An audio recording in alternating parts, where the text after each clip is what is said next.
Bonjour, je m'appelle Paul Fizine, je suis originaire de la tribu de Mélec à Lifou. Actuellement, j'enseigne au lycée La Pérouse et mon travail consiste à préparer des cours d'histoire, de géographie.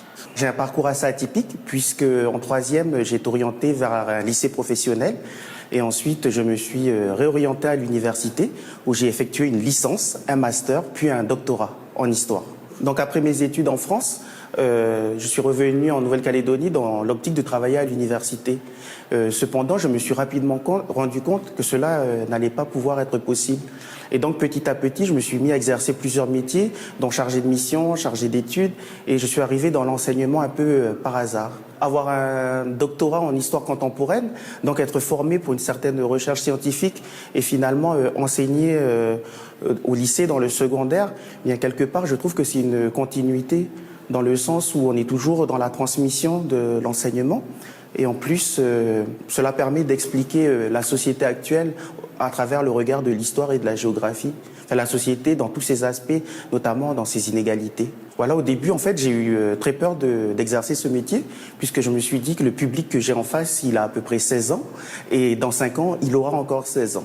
Et petit à petit, j'ai pu mettre en place des stratégies pour justement sans cesse intéresser mon public et éveiller leur curiosité. Donc les coulisses de mon métier, je dirais que le premier aspect, c'est de la préparation des cours, puisque je dois faire en sorte de susciter l'intérêt des élèves, sélectionner des documents adéquats à ma progression. Ensuite, je dois également préparer les contrôles, les évaluations.